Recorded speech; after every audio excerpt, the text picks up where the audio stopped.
Retrouvez Instant Mag, votre magazine quotidien présenté par Magali Barthès.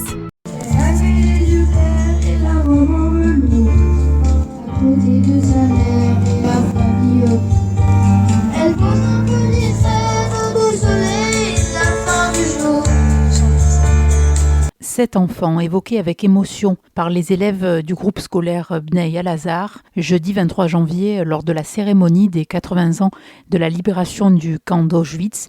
C'était Denise Toros-Marter et tant d'autres victimes innocentes. 1,5 million d'enfants juifs ont été assassinés en Europe pendant la Shoah. Denise avait 16 ans lorsqu'elle s'est retrouvée prise au piège par la pieuvre nazie. Sa nièce Elisabeth Marter a retracé aux jeunes son long chemin de douleur jusqu'à sa libération. C'était très émouvant. Et votre tante, vous étiez là aussi en tant qu'ancienne professeure. Et donc il y a cette notion de transmission. C'est un devoir de pouvoir, comme je disais tout à l'heure, les abeilles ramassent un peu de pollen et nous leur apportons ce pollen et on fait le miel. Il ne suffit pas d'apprendre des choses, mais il faut aussi les analyser et en faire son propre miel. On est habitué à Radio JM à suivre ce type de commémoration émouvante. On est toujours étonné, concerné, enfin le mot est faible, d'entendre des témoignages comme ça. On se dit mais c'est pas possible, dénoncer pour quelques sous. Il y a eu tout ce qui s'est passé pendant la Seconde Guerre mondiale. Il y a beaucoup de choses que je n'ai pas dites parce que j'avais pas le temps et que ma tante, tout au long de sa vie, n'a pas dites et n'a pas écrites parce que ça a été des choses tellement terribles dans le sens qui porte la terreur, avec la puissance de ce mot. Elle me l'a dit plusieurs fois, il y a des choses que je ne dirai jamais et que nous ne dirons jamais, tellement ça a été au-delà du pensable, que des humains utilisent leur intelligence pour torturer à mort d'autres humains, ça semble invraisemblable, c'est le monde du diable. Qu'elle ne dira jamais, et pourtant, voilà le dernier rapport du CRIF, tombé hier, 1570 actes antisémites pour l'année 2024, c'est de plus en plus important. Mon père me disait quand j'étais plus jeune, je voudrais pas que tu accompagnes ta tante pour les témoignages parce que je veux pas que tu deviennes une cible. Il est mort il y a 30 ans, mon père, il me disait ça va revenir. Et vous voilà, ça revient. Et c'est un peuple qui depuis 3 à 4 000 ans est bouc émissaire. On ne sait pas pourquoi ce peuple-là fait partie de ceux que des tas de civilisations différentes veut détruire. Et là, ça recommence. Ils veulent détruire Israël et son âme et sa culture. Même sous Saint-Louis, il a fait brûler tous les livres de médecine des médecins et des chirurgiens juifs qui étaient très en avance sur la médecine qu'on connaissait à l'époque. Ça n'a pas de fin. Ça n'a pas de fin, mais peut-être qu'on peut retenir cet espoir de cette jeunesse qui a chanté par rapport à la mémoire. Et notre jeunesse, elle est magnifique et elle est consciente, active.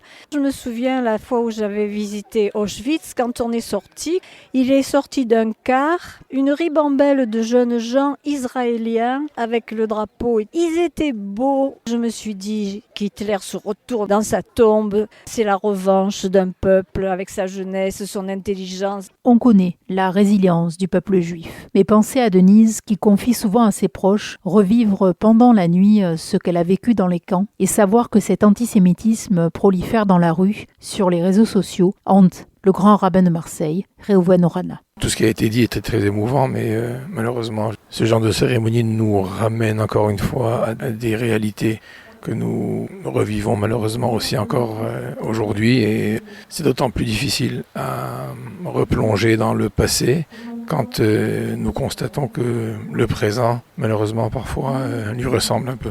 Les élèves de Bnei Al-Azhar, eux aussi, sont formidables. Et après la cérémonie, elle ne voulait plus quitter Elisabeth Marter, tellement consciente de la mission qui est désormais la leur. Je m'appelle Tamara, je suis en 4e. Ça fait beaucoup de peine d'entendre les témoignages de cette dame qui est très touchante. Je m'appelle Eden, je suis en 5e. Et la musique m'a touchée parce que je trouve que ça va bien avec cette chose-là que les Juifs ont vécue, malheureusement. C'est très émouvant. Je m'appelle Salomé, je suis en 5e. Les mots ils sont forts dans la chanson, donc je sais pas comment expliquer, mais ça a ému de chanter cette chanson. Je m'appelle Shana, je suis en 4e et moi ça m'a fait beaucoup de bien d'entendre ça parce que on le voit tous les jours dans les réseaux sociaux que des petites filles comme nous peuvent se faire agresser à n'importe quel moment.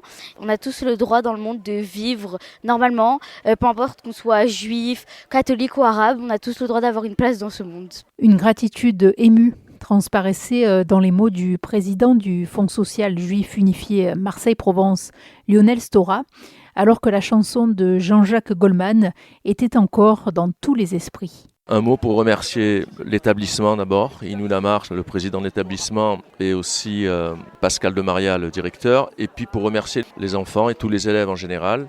Nous, ce qui nous touche beaucoup, c'est qu'ils s'emparent de la question de la transmission de la mémoire par des actes, c'est ce qu'ils ont fait, des expositions, des chants, des réflexions, et puis qu'ils nous rassurent en quelque sorte sur le fait que la relève est prête pour continuer à entretenir cette mémoire, à porter cette histoire. Et puis on a eu un témoignage extrêmement émouvant et édifiant d'Elisabeth Marter qui nous a raconté quelques bribes, mais aussi terribles qu'édifiantes de ce que Denise Torres-Marter a vécu. Alors Denise était avec nous par la pensée, on espère qu'elle ira bien. Oui, Denise va bien d'abord, j'échange avec elle quasiment tous les jours. Elle aurait vraiment voulu être là, mais c'est vrai que les conditions, le froid, la fatigue, il y a beaucoup de cérémonies en ce moment, elle est très sollicitée par les médias également.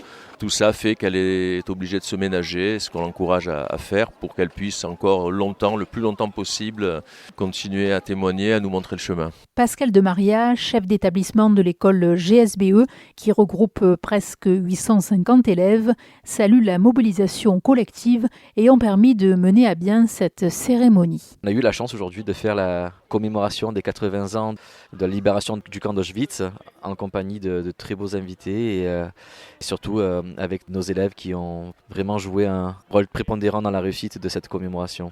Donc un petit peu parler de l'organisation de cette cérémonie qui était très émouvante. Les élèves ont participé activement. J'ai pu m'appuyer comme à chaque fois sur mon équipe. Ils ont toujours répondu présent et une fois encore ils ont su répondre présent. Que ce soit le corps enseignant, le pôle éducatif, chacun a mis comme on dit la main à la pâte. Et ainsi on a pu proposer je pense aujourd'hui une cérémonie de grande qualité. On est assez fiers. Oui, et puis avec un épilogue comme toi, vraiment très émouvant, ça a mis les larmes aux yeux. Oui, c'était très émouvant et des fois, comme je le disais, les chansons ou les discours les plus courts sont souvent les meilleurs et pour le coup, là, les élèves ont su transmettre avec beaucoup d'émotion leur empathie et ils ont pris à cœur aussi cette cérémonie et je pense qu'ils mesurent pleinement, comme on le disait, un petit peu le fardeau qui est le leur désormais de transmettre et surtout de vivre avec cette histoire qui est la nôtre. Et ça, c'est quelque chose qui est assez émouvant, puisque quand on a des enfants d'une dizaine d'années déjà et qui montrent un tel respect, on peut être que fier. Au quotidien, comment ça se passe particulièrement depuis le 7 octobre ? Est-ce que les élèves vous parlent en fait de cette atmosphère pesante, antisémitisme, agression, tout ça ? Est-ce qu'ils vous confient leurs préoccupations ? Oui, bien sûr. C'est vrai que depuis le 7 octobre, on a dû mettre en place un pôle psychologique pour aider les élèves les plus sensibles. Et puis grâce à un travail en collaboration avec les parents, nous avons pu accompagner les élèves, comme je le disais, les plus sensibles. Maintenant, ça fait partie de notre histoire aussi. Et aujourd'hui, on s'appuie là-dessus pour plus que jamais se montrer unis, solidaires et espérer avoir un futur heureux ensemble. Guy Darmon est adjoint au maire des 9e et 10e arrondissements. Il insiste sur l'importance de faire participer les élèves à ce type de cérémonie, puisque c'est aussi pour certains l'histoire de leur famille. Nous sommes, je pense, tous impactés par ce qui s'est passé il y a déjà 80 ans. Et ce qu'on a dit, l'histoire ne doit jamais entrer dans l'oubli. L'histoire doit se transmettre. Les enfants sont là pour l'éducation, mais également et aussi pour la transmission. Dans les camps de l'extermination, les personnes étaient avec les chiffons, entre guillemets, c'est les mots de la nièce, ma nanise, et pieds nus. Et les gens mouraient de faim, mouraient de soif, étaient exterminés, les hommes d'un côté, les femmes de l'autre, dans la fameuse sélection. Et aujourd'hui, beaucoup de gens ne connaissent pas ce pan de l'histoire. Parce que dans l'éducation nationale, les professeurs sont terrorisés. Pourquoi ? Parce que quand il s'agit de parler de quelque chose qui n'est pas dans la pensée du quotidien d'aujourd'hui, malheureusement, par une pensée wokiste, eh bien, ils sont menacés, ils ne peuvent pas transmettre ces messages. On entend beaucoup de professeurs qui, aujourd'hui, ne peuvent pas parler de la Shoah. Et nous avons ici, dans cette école, Bnei Lazare, la chance de pouvoir transmettre l'éducation juive, mais également une éducation de l'histoire. Puisque nous sommes fiers d'être juifs et français.